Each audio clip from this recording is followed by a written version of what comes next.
رب العزت کے کلام کو روزوں کے ساتھ بہت زیادہ مناسبت ہے۔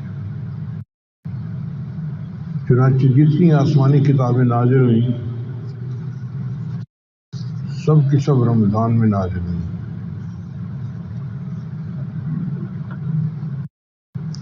آدم علیہ السلام کو صحیفے عطا ہوئے 3 رمضان کو، ابراہیم علیہ السلام کو صحیفے عطا ہوئے 6 رمضان، اللہ کا کلام زبور اتری 12 رمضان کو، اور انجیل اتری 18 رمضان کو، اور قرآن مجید نازل ہوا 27 رمضان کو۔ یعنی جتنے صحیفے اور جتنی آسمانی کتابیں ہیں وہ سب کی سب رمضان کے مہینے میں ہی نازل ہوئی۔ اس سے اندازہ لگائیں کہ رمضان کا اور قرآن مجید کا آپس میں کتنا گہرا رشتہ ہے۔ نبی اسلام نے فرمایا الصیام والقرآن یشفعان، کہ روزہ اور قرآن قیامت کے دن بندے کی شفاعت کریں گے۔ قرآن کی تلاوت سے انوار ابھرتے ہیں، اور روزے کے رکھنے سے روزے دار کے اوپر اللہ کی نور، اللہ کی رحمتیں برستی ہیں۔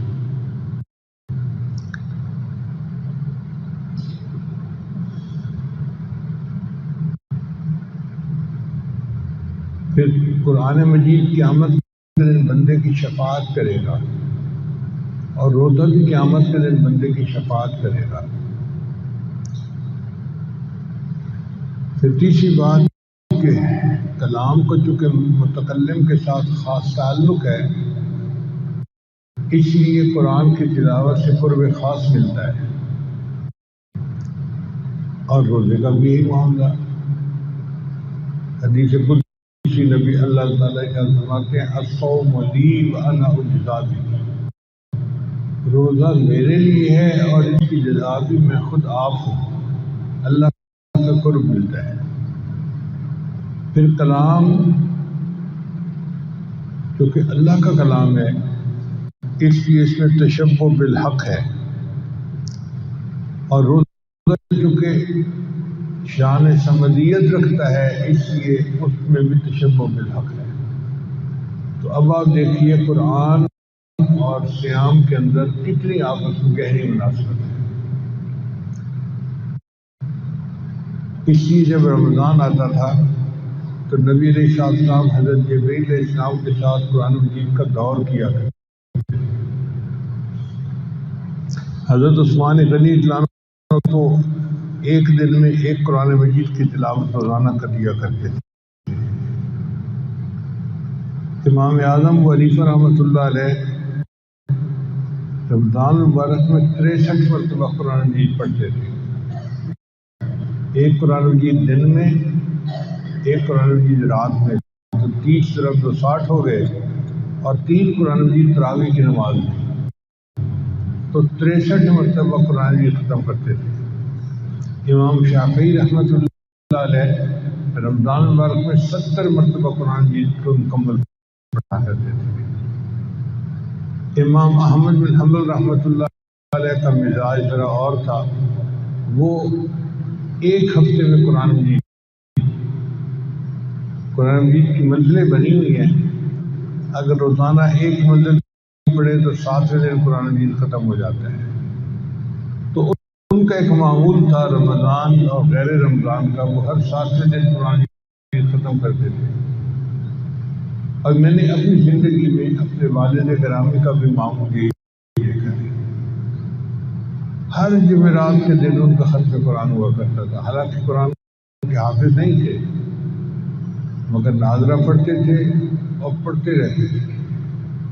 اب آپ بتائیں کہ اگر ایک غیر حافظ 7ویں دن قرآن مجید مکمل ختم کرتا ہے، پوری زندگی کا معمول ہے، تو پھر جو حافظ ہو کر تلاوت نہیں کرتے وہ قیامت کے دن کیا جواب دیں گے؟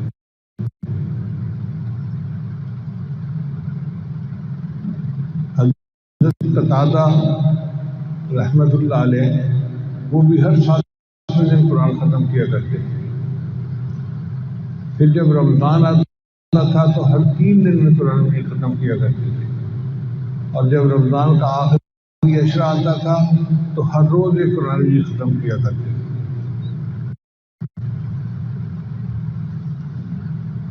زبیر الیامی رحمۃ اللہ علیہ کے ہاں خانقاہ کا معمول یہی تھا، جو خانقاہ میں آتا تھا اس کا معمول تھا کہ روزانہ ایک قرآن مجید اس سے پڑھنا ہی ہے۔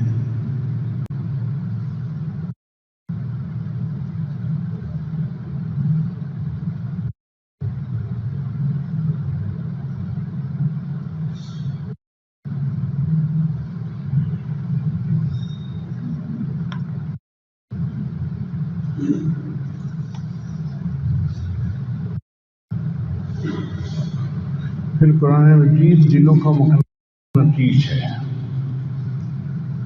یہ انسان کے دل کو متاثر کرتا ہے۔ جیسے مقناطیس جہاں بھی ہو وہ لوہے کو اپنی طرف کھینچ لیتا ہے، قرآن مجید جہاں پڑھا جائے یہ قلب سلیم کو اپنی طرف کھینچتا ہے۔ اتر کر ہیرا سے سوئے قوم آیا، اور ایک نسخہ کیمیا ساتھ لایا، وہ بجلی کا کڑکا تھا یا صوت ہادی، عرب کی زمین جس نے ساری ہلا دی۔ چنانچہ صحابہ کرام قرآن مجید پڑھتے تھے، ان پر گریہ طاری ہو جاتا تھا، وہ اللہ کی محبت میں روتے تھے، قرآن مجید ان کے دلوں کو متاثر کرتا تھا۔ آج کل ہمارا حال اتنا برا ہے کہ ہمیں بزرگوں کا کلام اور ادھر ادھر کی باتیں سن کے تو رونا آ جاتا ہے، قرآن مجید پڑھ کے رونا نہیں آتا۔ اس کی وجہ پتہ کیا ہے؟ اگر دل میں اللہ کی محبت ہوگی تو قرآن مجید پڑھ کے رونا آئے گا، اور اگر مخلوق کی محبت ہوگی کسی انسان کی، مال جائیداد کی، تو پھر مخلوق کے کلام سے انسان متاثر ہوگا۔ چنانچہ میاں محمد بخش احمد کا کلام پڑھو مجمع رونا شروع کر دیتا ہے، اور قرآن پڑھو تو سب آرام سے بیٹھے ہوتے ہیں، احساس ہی نہیں ہوتا کسی کو، اس لیے کہ اللہ سے وہ تعلق نہیں جو ہونا چاہیے تھا۔ اگر ہوتا تو ہم اپنے آنسوؤں کو قابو میں نہ رکھ سکتے۔ سیدہ عائشہ کرانہ فرماتی ہیں کہ نبی علیہ السلام میرے پاس بستر سے تشریف لائے اور پھر فرمانے لگے کہ اذن لی عائشہ، عائشہ مجھے تو اجازت دے، اتعبد ربی، میں اپنے رب کی عبادت کرتا ہوں۔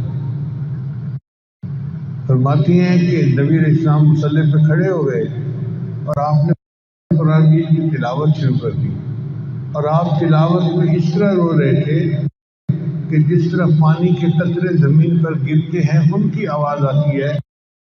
نبی علیہ السلام کے ہاتھوں مبارک مصلی پہ گر رہے تھے اور میں گرنے کی آواز سن رہی تھی۔ میرے آقا صلی اللہ علیہ وسلم قرآن پڑھتے تھے اور روتے تھے۔ چنانچہ ایک مرتبہ نبی علیہ السلام نے قرآن مجید کی آیت پڑھی، ان تعذبہم فإنہم عبادک، بار بار آیت کو پڑھتے تھے، بار بار آیت کو پڑھتے تھے اور روتے تھے۔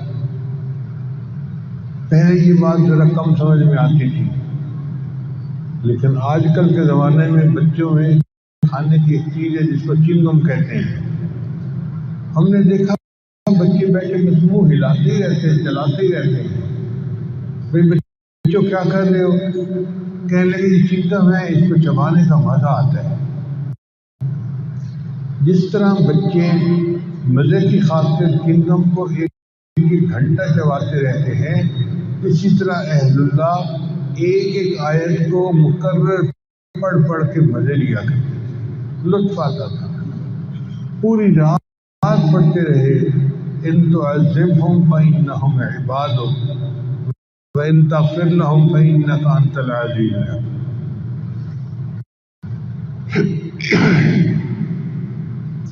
خود سیدہ عائشہ کرانہ کا یہی حال تھا۔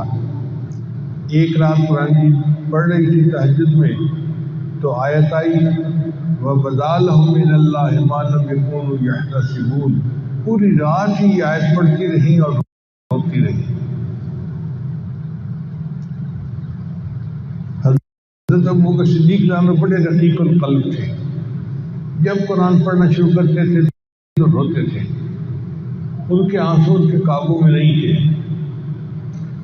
اس لیے جب نبی علیہ السلام کی علالت کے دوران مسلمانوں کی امامت کا مسئلہ آیا تو نبی علیہ السلام نے عائشہ صدیقہ عنہا کو فرمایا کہ تمہارے والد صاحب کے ذمہ لگاتا ہوں امامت۔ کہ اللہ کے نبی امامت کے ذمہ تو لگا دیں، مگر آپ کو پتہ ہے نا کہ وہ بہت نرم دل کے آدمی ہیں، ادھر قرآن پڑھنا شروع کرتے ہیں ادھر رونا شروع کر دیتے ہیں۔ اور حضرت عمر رضی اللہ عنہ تو اتنا روتے تھے کہ علی وجہہ اسودان خطان اسودان، کہ ان کے چہرے پر 2 لکیریں تھیں کالے رنگ کی۔ اتنا روتے تھے کہ رونے کی وجہ سے جو آنسو گرتے تھے ان کی وجہ سے چہرے کے اوپر لکیریں بن گئیں۔ ایک صحابی فرماتے ہیں کہ فجر کی نماز تھی، حضرت عمر رضی اللہ عنہ سورہ یوسف کی تلاوت کر رہے تھے۔ وہ فرماتے ہیں میں تیسری صف میں کھڑا تھا، جب عمر رضی اللہ عنہ پہنچے وَإِنَّمَا أَشْكُو بَثِّي وَحُزْنِي إِلَى اللَّهِ، تو اتنا روئے کہ ان کے رونے کی آوازیں میں تیسری صف میں کھڑا سن رہا تھا۔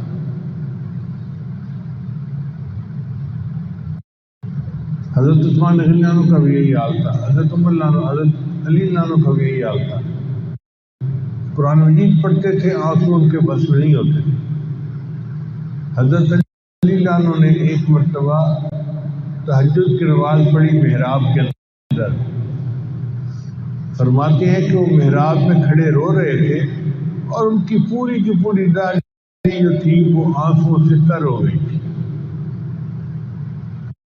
یہی حال امام اعظم ابو حنیفہ رحمۃ اللہ کا تھا اور یہی حال امت کے اولیاء کا تھا۔ عمر بن عبد العزیز رحمۃ اللہ نے ایک مرتبہ قرآن کی آیت پڑھی وَأَنذَرْتُهُمْ نَارًا تَلَظَّىٰ،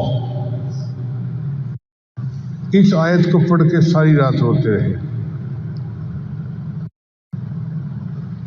عبداللہ ابن عمر رضی اللہ عنہ ایک رات کی آیت پڑھی ان تبدوا ما فی انفسکم او تخفوہ یحاسبکم بہ اللہ، اور پوری رات کی آیت پڑھ کے روتے رہے۔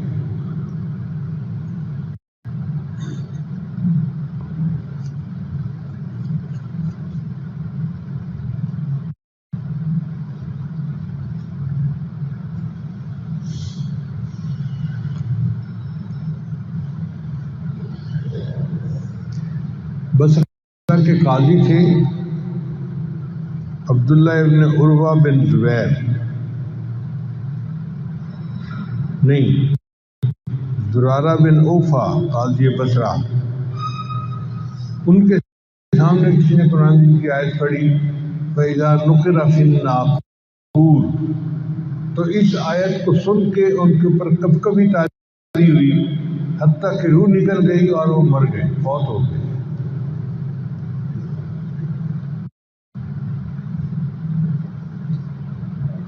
امام نووی رحمۃ اللہ فرماتے ہیں کہ جس بندے کو تلاوت قرآن کے وقت رونا نہ آئے وہ اپنی قسمت پہ روئے کہ کتنی بڑی نعمت سے وہ محروم کر دیا گیا ہے۔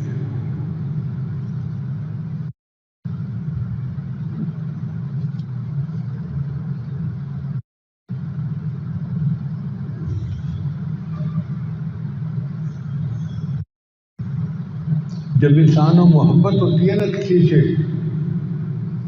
تو پھر محبوب سے باتیں کرنے میں اور اس کی باتیں سننے میں لطف اور مزہ آتا ہے۔ چنانچہ یہ نوجوان لڑکے خود بتاتے ہیں کہ اپنے تعلق والوں کو 5-5 گھنٹے 6-6 گھنٹے کی لمبی کالیں کرتی ہیں، لاہور ڈیفنس کا ایک لڑکا مجھے کہنے لگا میں نے آج رات فلاں سے 9 گھنٹے بات کی. میں تو سن کے ہی حیران ہو گیا. 9 گھنٹے فون پہ بات ہوتی رہی. اور پھر مجھے یاد آیا کہ واقعی اللہ والے بھی راتوں کو 9 گھنٹے 10 گھنٹے مصلی پر بیٹھ کر اللہ کے قرآن پڑھتے تھے اور اپنے اللہ سے باتیں کیا کرتے تھے.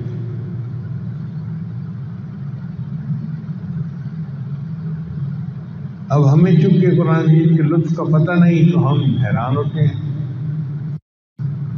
ایک چھوٹا بچہ بلوغ کی لذت کو کیا جانے. اسی طرح ہم روحانی طور پر نابالغ ہیں.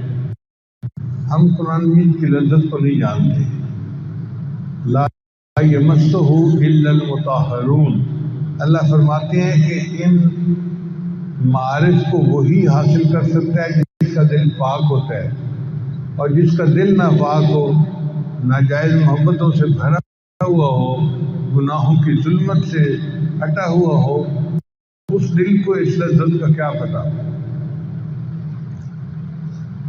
اس لیے اپنے دلوں کو صاف کرنے کی ضرورت ہے. سیدنا عثمان رضی اللہ عنہ فرمایا کرتے تھے لو طہرت قلوبکم ما شبعتم من کلام ربکم. اگر تمہارے دل پاک ہوتے تم اللہ کے کلام کو پڑھنے سے کبھی دل نہ بھرتا تمہارا.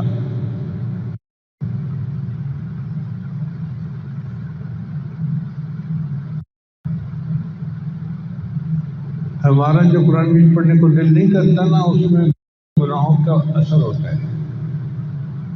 باہر رمضان کا مہینہ آ رہا ہے، اس میں تو تلاوت کی کثرت کی نیت ابھی سے کر لینی چاہیے.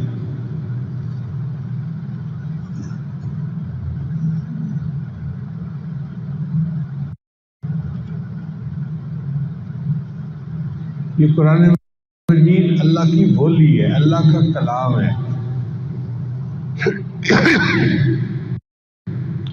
دوسری آسمانی کتابوں سے یہ مختلف ہے. آج کے دور میں سمجھنا شاید آسان ہو. ایک ہوتا ہے ٹیکسٹ میسج فون پہ کرنا، وہ پیغام بھی محبوب کی طرف سے آتا ہے اور لوگ بار بار ٹیکسٹ میسج نکال کے پڑھتے ہیں کہ فلاں کا میسج آیا ہوا ہے. اور ایک ہوتا ہے وائس میسج کہ کسی کی آواز کا میسج آنا، وہ اور بھی زیادہ محبت کا مزہ دیتا ہے. آواز سننے کو مل جاتی ہے. تو قرآن مجید اللہ رب العزت کا وائس میسج ہے اس امت کے لیے. جو پہلے آسمانی کتابیں تھیں وہ ٹیکسٹ میسج تھا اللہ کا. اب آپ اندازہ لگائیے کہ قرآن مجید کتنی عظمت والی کتاب ہے. یہ اللہ کی بولی ہے، اللہ نے کلام فرمایا اور ہمیں وہ کلام پڑھنے کی سعادت مل رہی ہے.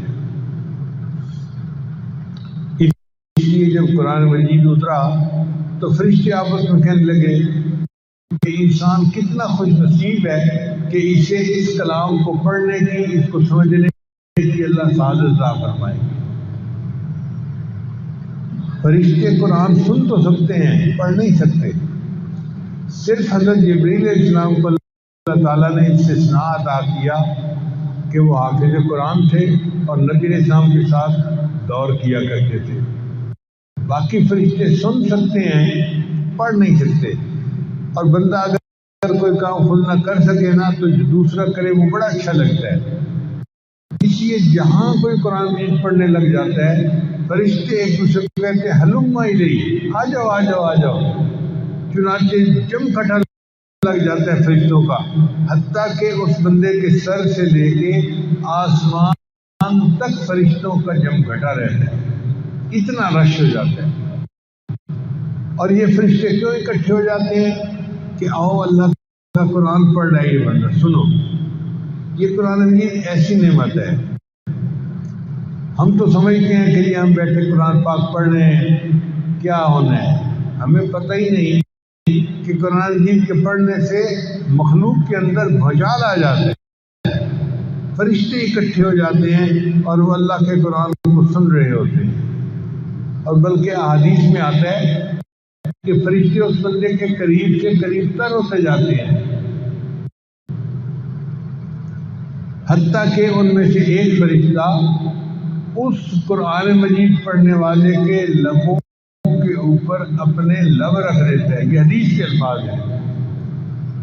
اس کا مطلب یہ کہ فرشتے اس آدمی کے ہونٹوں کو بوسہ دیتے ہیں جو اللہ کا قرآن پڑھ رہا ہوتا ہے محبت کی وجہ سے. اب ہمیں کبھی قرآن پڑھتے ہوئے یہ احساس ہوا کہ ہم بیٹھے قرآن پڑھ رہے ہیں اور فرشتے ہمارے لبوں کو بوسہ دے رہے ہیں. کاش کہ اللہ ہمیں وہ لذت عطا فرمائے قرآن مجید پڑھنے کی، اور قرآن مجید کو پڑھنے سے جو لذت آتی ہے وہ بھی اللہ ہمیں عطا فرمائے. چنانچہ ایک قاری تھے سباشرہ کے قراء میں سے، ان کے منہ سے خوشبو آتی تھی. تو ایک طالب علم ان کے پیچھے لگ گیا، حضرت آپ الائچی منہ میں رکھتے ہیں، آپ کے منہ سے اتنی خوشبو آتی ہے. نہیں، میں تو کوئی الائچی منہ میں نہیں رکھتا. حضرت اتنی خوشبو آتی ہے، اتنی خوشبو. بھائی میں کوئی الائچی منہ میں نہیں رکھتا. وہ بھی لیچڑ قسم کا طالب علم تھا، لگا رہا حتیٰ کہ تنگ آ کے انہوں نے کہا کہ دیکھو بھائی میں کوئی الائچی اپنے منہ میں نہیں رکھتا، اتنی سی بات ہے کہ میں مسجد نبوی میں قرآن پڑھاتا ہوں. ایک رات مجھے خواب میں نبی اسلام کی زیارت نصیب ہوئی اور اللہ کے حبیب نے فرمایا کہ تم میری مسجد میں قرآن پڑھاتے ہو، لاؤ میں تمہارے لبوں کو بوسہ دوں. تو خواب میں جب نبی اسلام نے میرے لبوں کو بوسہ دیا اس وقت سے میرے منہ سے خوشبو آتی ہے. تو جو لب اللہ کا قرآن پڑھتے ہیں، اللہ کے محبوب صلی اللہ علیہ وسلم خواب میں ان لبوں کو بوسہ دیتے ہیں. یہ قرآن مجید اتنی عظمت والی کتاب ہے. لہذا رمضان مبارک کا مہینہ قریب ہے. ہم ابھی سے تیاری کر لیں کہ ہم نے اس رمضان میں غیر ضروری کاموں کو چھوڑنا ہے اور پورا دن اللہ کے قرآن کی تلاوت کرنی ہے. پورا دن. عورتیں بھی قرآن پڑھیں، مرد بھی قرآن پڑھیں، بچے بھی پڑھیں، بوڑھے بھی پڑھیں، جتنا پڑھ سکتے ہیں پڑھیں.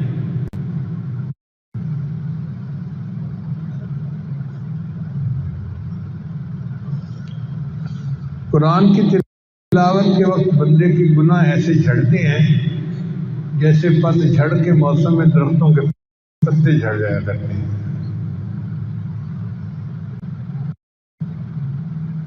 اس لیے قرآن مجید پڑھتے ہوئے جس بندے کی آنکھ میں آنسو آ گئے، ایسی آنکھ کو کبھی جہنم کی آگ میں جلایا نہیں جا سکتا. اللہ اس آنکھ کو جہنم کی آگ سے بچائیں.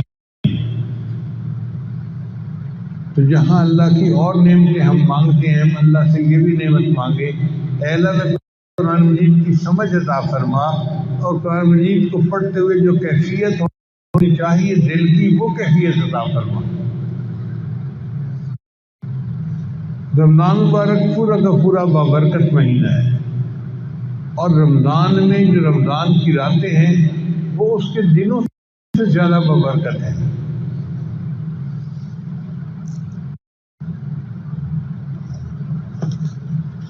کہتے ہیں کہ ایک مرتبہ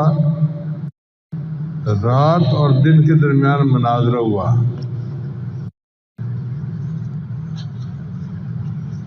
دن نے رات کو کہا کہ تو میرا مقابلہ نہیں کر سکتی، میں دن ہوں اور دن کے اندر سورج نکلتا ہے، ہر طرف روشنی ہوتی ہے، دنیا کے کاروبار چلتے ہیں، دفتر چلتے ہیں، ایک دوسرے کے ساتھ کاروباری ملاقاتیں ہوتی ہیں، اور ہنگامہ دنیا چلتا ہی دل کے اندر ہے.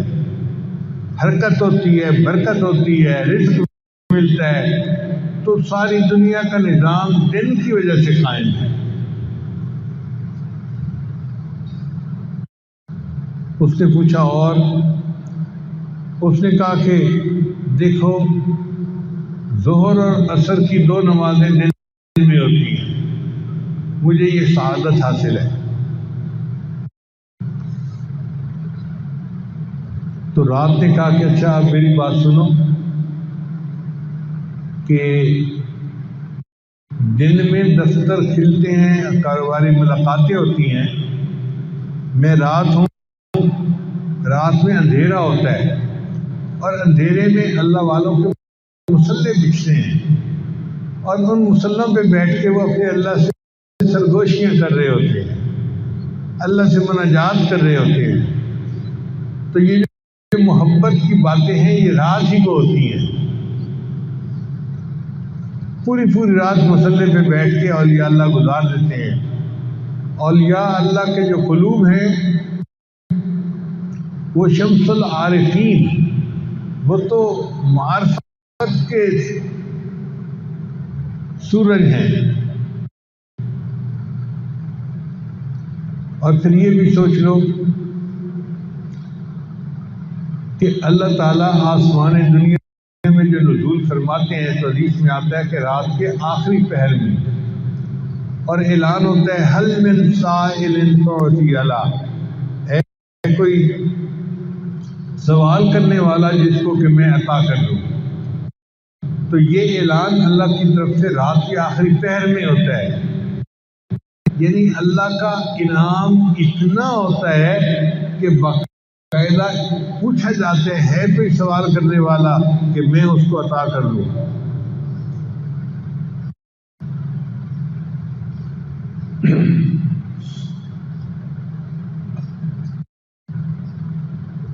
پھر ایک اور بات کہ محب اور محبوب کی ملاقات رات میں ہی ہوتی ہے،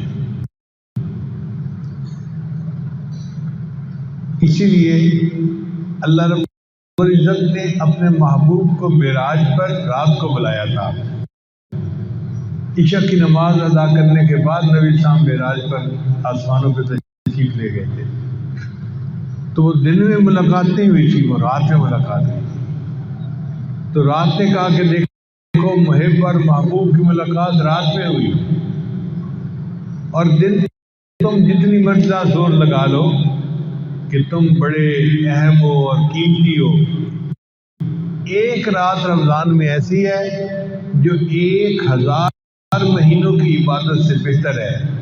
تو 1000 مہینے کے دن ایک طرف اور ایک رات کی عبادت ایک طرف، تو میرا مقابلہ ہی نہیں کر سکتے۔ اس بات پر آ کر دل نے مان لیا کہ واقعی رات کی برکتیں دن سے زیادہ ہیں۔ تو رمضان مبارک پورا کا پورا ببرکت ہے، مگر رمضان میں بھی رمضان کے دن سے رمضان کی رات اور زیادہ افضل ہوتی ہے۔ نبی اسلام نے ارشاد فرمایا رمضان کی ہر رات میں قبیلہ بنو قلب کی بکریوں کے بالوں کے برابر جہنمی اللہ جہنم سے بری کر دیتے ہیں۔ جب ہر رات میں کروڑوں جہنمی جہنم سے بری ہوں گے تو وہی ہمارے لیے بھی اس بہتی گنگا میں ہاتھ دھونا آسان ہے۔ ہم بھی ابھی سے نیت کریں کہ اے اللہ ہمیں رمضان مبارک کی راتوں میں خوب عبادت کرنے کی توفیق عطا فرما، اور ہمیں بھی اپنے ان بندوں میں شامل فرما جو رمضان مبارک میں بخشے جائیں گے اور ان کے گناہوں کو دھو دیا جائے گا۔ اللہ کرے کہ آنے والا رمضان ہمارے لیے روحانی اور باطنی غسل کا ذریعہ بن جائے اور بخشش کا ذریعہ بن جائے۔